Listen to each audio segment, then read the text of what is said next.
What if I told you that one substitution completely changed the entire game in just a few minutes? Would you believe that a team full of the best players in the world suddenly looked unstoppable the moment one player stepped on the court? There's a very specific and undeniable feeling that spreads through a basketball arena when a team is completely out of sync. You can see it in the players' body language, hear it in the restless murmurs of the crowd, and notice it in the slow, mechanical movement of the ball.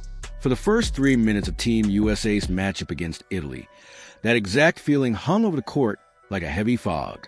What we were watching was shocking. A roster filled with some of the greatest women's basketball players on the planet looked completely ordinary instead of dominating. They were struggling to find any rhythm against an international defense they should have easily dismantled. The scoreboard said it all. 5-5. 5 points in 3 full minutes for a team known for explosive offense. It was a sluggish and concerning start that left everyone watching asking the same question. How much longer would Team USA continue the stubborn experiment with their starting lineup? For months, the basketball establishment had been pushing a very clear narrative. They wanted fans to believe that seniority guarantees success, that the traditional slow-paced half-court style is the safest strategy in international play, and that rising superstar Caitlin Clark simply needed to wait her turn behind established veterans. But against Italy, that narrative began collapsing in real time. The traditional lineup was on the floor, and it simply wasn't working. The offense had no speed, no rhythm, and no spark. Chelsea Gray, a phenomenal and respected floor general, was running the offense exactly as designed, but the system itself was just too slow and too predictable. There was no explosive unpredictability, no chaos for the defense to handle. Italy's defense stayed comfortable, packed tightly in the paint, and easily disrupted passing lanes. The game was turning into a slow, grinding, low-scoring battle that felt completely wrong for a team with as much talent. Then, on the Team USA sideline, a moment of clarity arrived. Head coach Kara Lawson was away handling her collegiate duties during March Madness, leaving assistant coach Nate Tibbetts in charge for this matchup. And Tibbetts, staring at a stagnant offense and a scoreboard that refused to move, made a decision that cut through all the politics and hierarchy. He ignored seniority. He ignored the usual rotation rules. Just 3 minutes into the first quarter, he looked down the bench and called number 22, Caitlin Clark. What happened next was more than a simple momentum shift. It was a complete takeover of the game. When Clark stepped onto court, Team USA had only 5 points. But over the next 6.5 minutes of the first quarter, with Clark now running the offense, the team exploded for 23 points. Let that sink in for a moment because the numbers are almost unbelievable. 5 points in 3 minutes without her, and 23 points in just 6.5 minutes with her. The offense didn't just get better, it transformed entirely. The moment Clark took control of the ball, let's get this going. Let me just, misdirection, backdoor, take it to the rack, layup. Folks, look at the score actually. 5-5. We only scored 5 points in the first 3 minutes of this game. Caitlin Clark. Watch the brilliance of this single possession.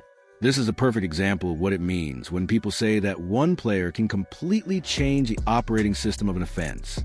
Caitlin Clark has the ball, and every defender on the Italian team is locked onto her every move. They're expecting the deep three. They're preparing for the pick and roll. But Clark does something even smarter. With a subtle piece of misdirection, she uses her eyes to manipulate the defense, forcing them to shift their attention just enough to create a tiny opening along the baseline. In that exact moment, a perfectly timed backdoor cut unfolds, and Clark threads a pass that slices right through defensive rotation, leading to an effortless layup at the rim. This wasn't just a pass to an open teammate. It was a calculated move that forced the defense into giving up the easiest shot in basketball. Clark wasn't simply reacting to the defense. She was controlling it. She was playing chess while the defenders were stuck playing checkers. But as explosive as that first quarter run was, the real story of the game became clear later when Clark was sent back to the bench. During the second and third quarters, the coaching staff returned to their traditional rotation patterns. Their generational playmaker was taken off the floor, likely to give her some rest, But what followed quickly turned into a tactical breakdown. The offense instantly slipped back into the same slow, clunky rhythm that had defined the opening minutes of the game. Without Clark's presence stretching the floor and forcing defenders to guard far beyond the arc, Italy's defense tightened up again. Passing lanes disappeared. Fast break opportunities faded away. Instead, the offense became stuck in a frustrating cycle of late clock isolation jump shots and heavily contested attempts. The difference became even clearer when you looked at the numbers. During those middle quarters, when Caitlin Clark was off the floor, Team USA only managed to outscore Italy by 7 points in total. Every possession felt like a battle. Every basket had to be fought for. She sets a nice up. Yup, free up some space. Step back. Signature Caitlin Clark 3 with the step back going left. Angel Reese actually excited about it, if you can believe it. If you can believe it. Look at all that space. Pull up. Bang! To end the quarter. Now Angel Reese. If you still have even the smallest doubt about her ability to break down elite international defenders, then this sequence alone should erase it. Put this play on repeat and watch it carefully. Critics constantly repeat the same argument about Caitlin Clark. They claim she relies too heavily on the three-point shot and that she doesn't possess the tight, elite ball-handling skills that define a traditional point guard. But this moment completely destroys that narrative. Clark is isolated on the perimeter with the defender locked in front of her. In a split second, she goes behind the back, instantly freezing the defender's momentum. Without hesitation, she flows into it between the legs, dribble to create rhythm and separation. Then she stops on a dime, rises up, and launches a smooth turnaround fadeaway jumper directly over the defender. The entire sequence is flawless. The footwork is clean, the balance is perfect, and the release is lightning fast. It's the kind of shot that crushes a defender's confidence because even when the defense is technically perfect, it still isn't enough. That's the reality of guarding a player who has evolved into a complete, multi-dimensional scoring threat operating at the absolute peak of her abilities. But the fourth quarter wasn't only about spectacular individual shot making. It was also about something much bigger: team chemistry. For months, social media and online commentators have pushed a toxic narrative about tension inside the locker room. We've heard endless speculation about Angel Reese and Caitlin Clark supposedly refusing to coexist on the same team. Clips have been slowed down, analyzed frame by frame, and twisted to support conspiracy theories about jealousy or internal sabotage. But the actual game footage from the fourth quarter of this matchup completely destroys that narrative. What unfolded on the court wasn't conflict or rivalry. It was cooperation, trust, and a clear evolution of a team learning how to maximize the talents of its most dynamic players. There she is. Gives Caitlin Clark the ball. Caitlin Clark pushing it. Paige already up the... Oh, look at the threading the needle. Sweet! Oh, in between two defenders. Pass was so good that defender almost fell over. Look at that. Pass so good. Up, stump. Now take a look at the incredible unselfish chemistry in this next clip. Angel Reese, the same player the internet constantly claims doesn't enjoy playing alongside Caitlin Clark, delivers a perfect example of team basketball. She sets a hard, physical screen that completely wipes out the perimeter defender. She does the tough, gritty work that often goes unnoticed. By creating that space, she opens the door for Clark to operate, and Clark wastes no time taking advantage of it. She pulls off her signature step-back move, fading to the left and creating massive separation before launching a deep shot from logo range. The ball snaps cleanly through the net, and the reaction says everything. Reese is visibly fired up, celebrating the shot right alongside her teammate. That moment perfectly captures what championship basketball actually looks like. It's not about individual glory. It's about players using their strengths to build something unstoppable together. Reese provides a physical presence and screen-setting power, while Clark delivers the deadly long-range execution. When those two are working in sync through the pick and roll or a dribble handoff, there isn't a defensive scheme in the world that can comfortably contain them. And if that half-court chemistry wasn't enough to send a warning to international competition, the transition offense in the fourth quarter was even more terrifying. In basketball, the moment you grab a defensive rebound, the clock for a fast break begins. You only have a tiny window, about 2.5 seconds, to catch the defense before it resets. with a traditional point guard who slowly walks the ball up the court, that window disappears almost instantly.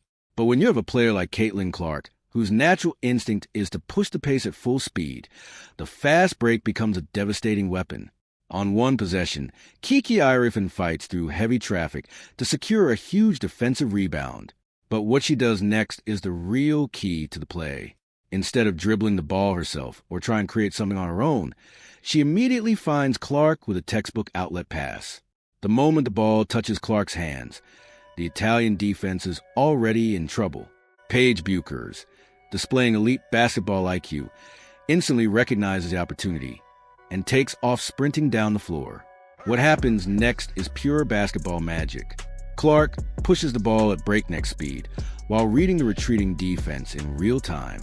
Buchers is racing toward the basket, but two Italian defenders are perfectly positioned in the passing lane. For most point guards, that window is completely closed. The safe play will be to slow things down and reset the offense. But Clark doesn't see a closed window. She sees a challenge. She fires an unbelievable pass between the defenders with incredible speed and precision, a pass so sharp that one of the defenders actually stumbles while trying to intercept it. The ball lands perfectly in Bucher's stride, leading to an effortless finish at the rim. When Caitlin Clark and Paige Buchers share the floor, it becomes more than just good offense. It turns into a basketball clinic. The spacing, the shooting, the vision, and the playmaking combine to create a style of play that makes the game look almost effortless. The contrast in this matchup made that reality crystal clear. The slow, grinding offense seen during the second and third quarters was completely different from the fluid, explosive attack that appeared in the first and fourth quarters. And the difference between those two versions of Team USA came down to one simple factor: Caitlin Clark's presence on the court. The box score only strengthens that argument. By the end of the game, Clark finished with 12 points, 5 assists, and an unbelievable 102% true shooting percentage. In advanced basketball analytics, true shooting percentage measures scoring efficiency by factoring in field goals, three-pointers, and free throws.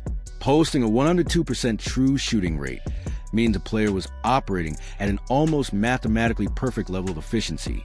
Every shot, every touch, and every possession was maximized. But perhaps the most revealing statistic from this game was her plus-minus rating. Clark finished with a team-high plus 25. In a matchup where the middle quarters were tightly contested, that number tells a real story. During the minutes Clark was on the court, Team USA outscored Italy by 25 points. When she entered early in the first quarter, the team exploded for 28 points. When she returned to close the game,